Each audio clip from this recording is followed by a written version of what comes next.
Age for even the Nolan and the Fredrin. A whole lot of impure rages here as we get into game number 1. Ladies and gentlemen, throw your predictions in the comment section in the live chat right now for Cambodia versus Myanmar. Which draft do you guys like more? And man, let's get back into that impure rage topic, because for both these teams there's going to be 3 impure rages for each. Cambodia, it's on Lucas, Felix, and also Ra.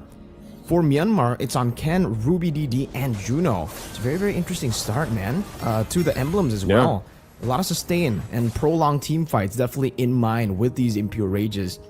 Maybe actually they want to stay in these lanes a bit longer, right? And run the king. I love the flex in the end. They already picked up the Roger, I believe, as a jungle early on, but then swapped it into the gold right after they see the Natan to give him more pressure to play with to try to bully Juno in lane.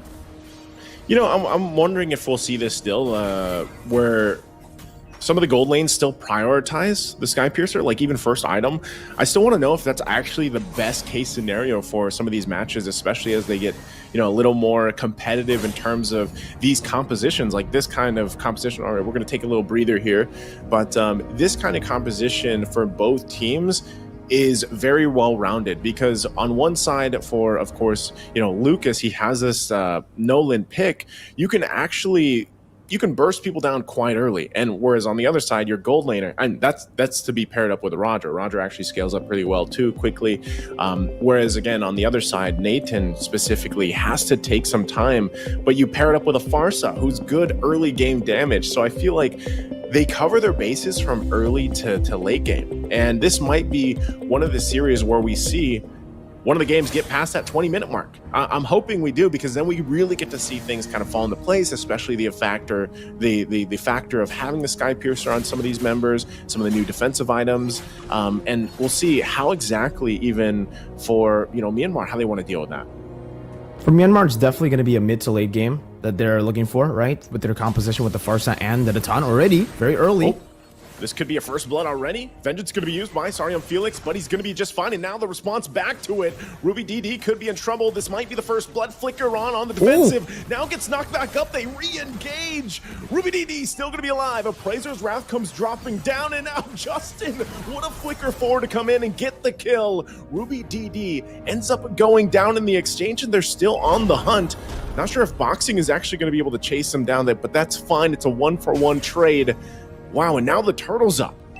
That was so good for Myanmar, right? I mean, the fact that they fought that 2v3, and then later on, you know, with some of those reinforcements, it technically became a 2v4, but they were able to survive, and now Felix on it.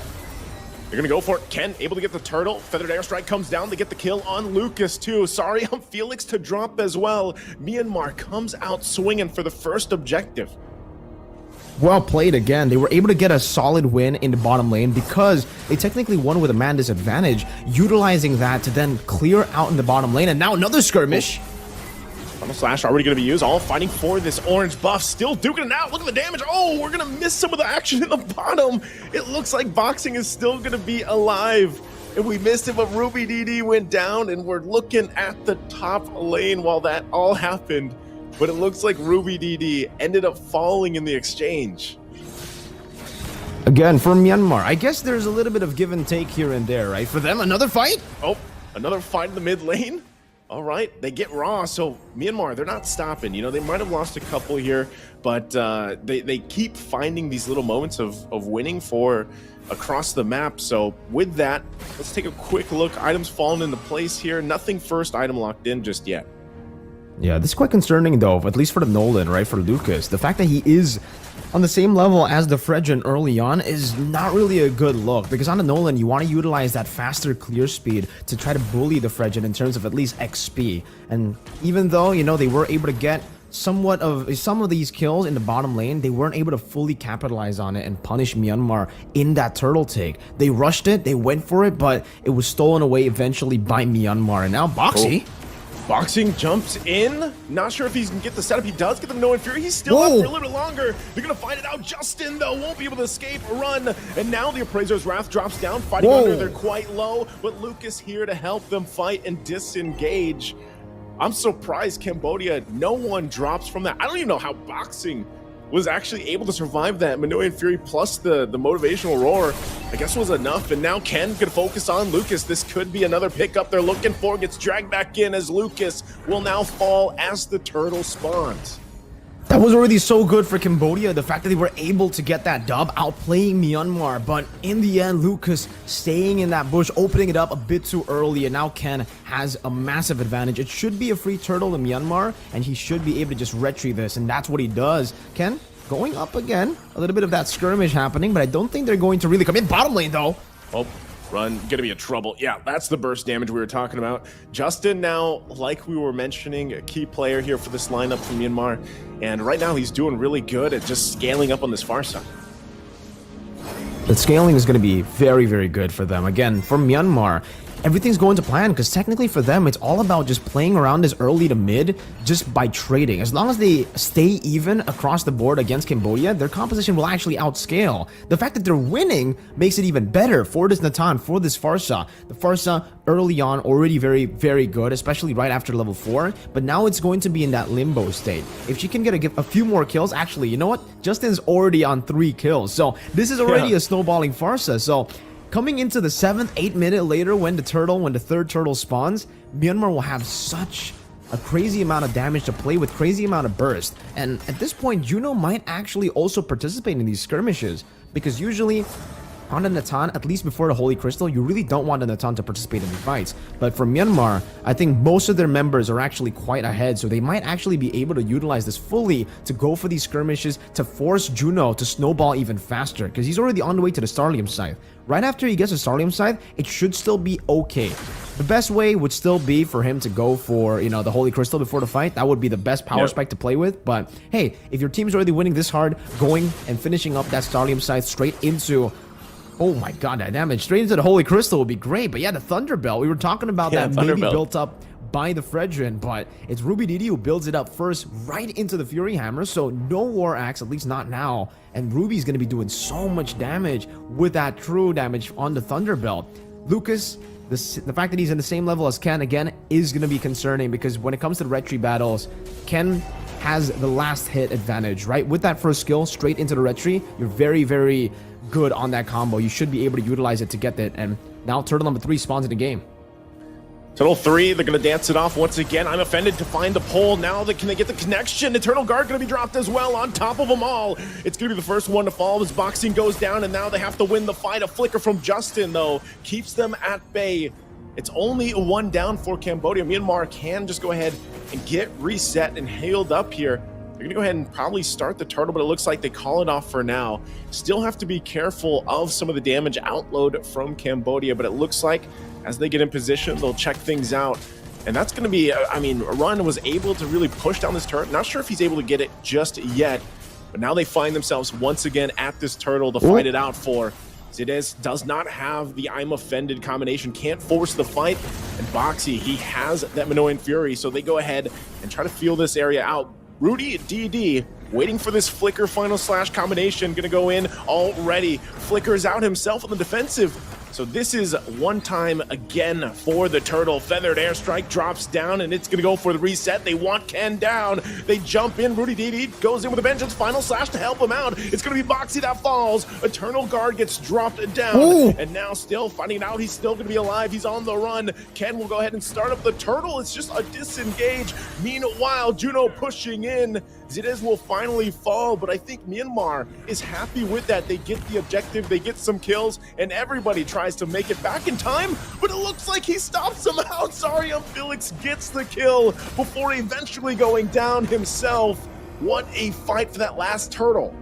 XP for XP, roamer for roamer, so technically it's a fair trade, but look at Myanmar, they were able to get the turtle, and again for Juno, that's a big kill now in his pocket, getting him to snowball even faster in the early game to get to that mid stage, to get to that Holy Crystal. It's going to be big for Myanmar. Cambodia, they get a trade off the board, finally at least getting a structure here, because for Myanmar, they were also able to get a mid lane turret, by the way, in that skirmish. So now the fact that Myanmar has a 3,000 gold lead with a composition that technically still scales mid to late is going to be very, very scary for Cambodia. I thought for sure around that turtle, you know, for Cambodia, they needed that win desperately because their composition is still very, very reliant on a snowball in the early to mid game. And you can see it here from the Nolan already. A little bit of a change to that build path. From the Heptases, you usually see a little bit more damage, maybe with the Hunter Strike, but now he's kind of forced to go for the Melphic Roar. There's so many tanky members on Myanmar that can soak in that damage, and so he'll have to go for that penetration first, and maybe now he goes for a little bit more of just that base damage. Maybe a BOD even if he feels confident, but it does seem like Boxy.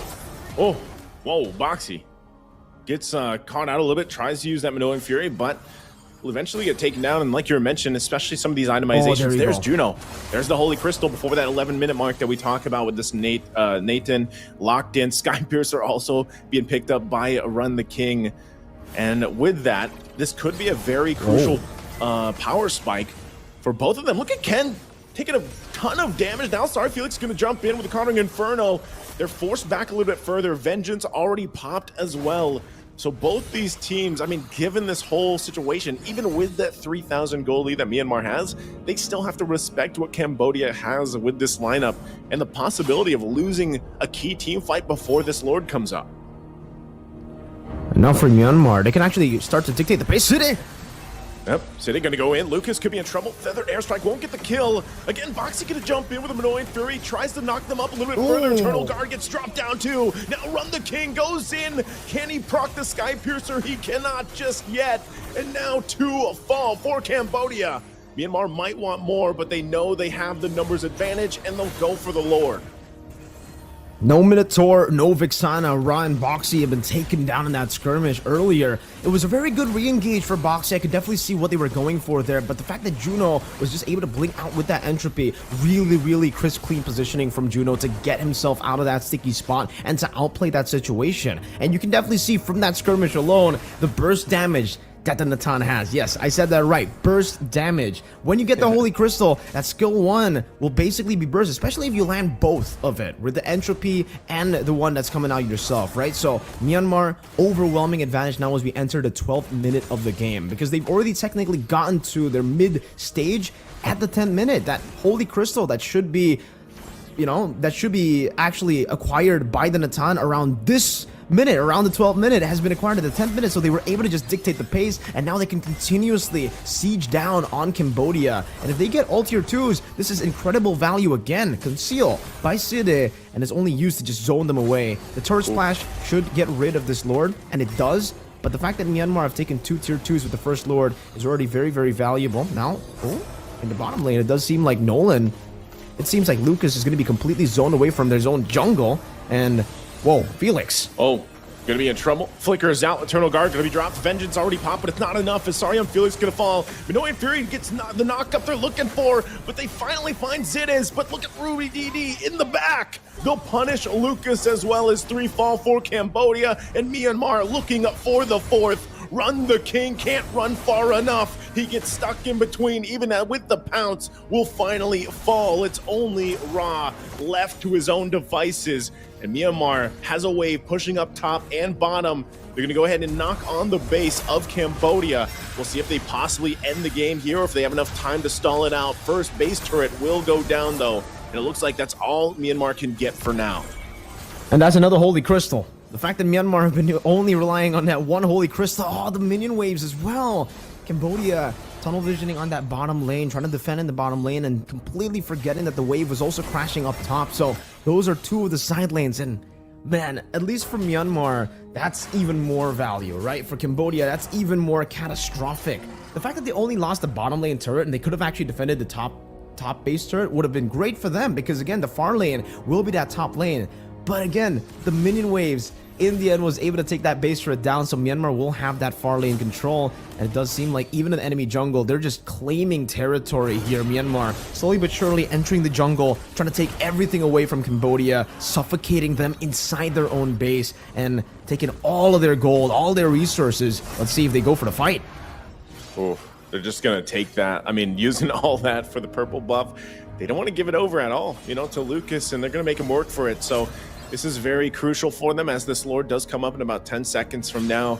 Cambodia still looks like they want to fight it out, even with this the way that things have been going, but actually they're going to force the fight. RubyDD goes in with the final slash. There's the knockup from Boxy. They get multiple flickers out, knocked up into the air multiple times. It's Myanmar running for the hills. It's a double for run, and they wants more. Goes under the turret, has to flicker out to avoid the feathered airstrike. Meanwhile, the waves are still pushing in on the top and the bottom as the base turrets are down, so they can't do the Lord just yet.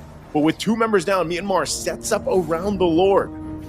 Oh, that was a very unnecessary fight from Myanmar, man. The fact that they actually went in to go for the fight was interesting, right? Because again, they have the far lane, they have 2 side lanes pushing in towards Cambodia. They could have played that Lord dance way easier to actually go for the Lord, but they decided to go for the fight, and that's what we were talking about before the drafts. Now Feather Airstrike. Oh, Feather Airstrike going to be dropped, and now once again, run on the hunt for Justin. We'll be able to find him just now. Juno, though, stalling, and now Ken. It's going to be a reset on the Lord. They have to back off, but there's the Sky Piercer. The big numbers come out as it assassinates Ken, and now Combodia has flipped it around. They'll get this Lord. RubyDD trying to keep them at bay, trying to stall it out the best he can. Final slash on Felix, and now Juno's there to join the fight. Vengeance won't be enough, and they get the kill, but Combodia gets the objective. Cambodia get the enhanced Lord, and this should buy them a little bit more time to play with, especially now that the Lord is going to be crashing down towards Myanmar's tier 2. But if we take a look at the items, Juno actually already has a Divine Glaive and the Blood Wings too, so with the Farsa, with the Natan, this should still be a very easy defense to pull off from Myanmar unless they go for a fight again. That's quite a bit unnecessary, right? As long as they play with their tier 2s, it should still be a very easy clear. And so far, as you can see from the mid lane, those enhanced minions stand no chance up against the clearing force of a Natan plus a Farsa. Now rotating down below, maybe even going to deny the Lord to charge in, but that's something that they were unable to do, and the Lord will still be able to charge in, maybe even getting this turret with one last hit. No. Okay, they barely saved that turret in the bottom lane, and now they're just going to be cycling back and forth to mid and to bottom to clear out these other waves. That actually ends up still with Myanmar getting a bit more value with that Lord advantage. Still though, for Myanmar, they had the 2 side lanes. There was no real reason for them to take the fight, but it is that Myanmar style that we were talking about before the drafts, right?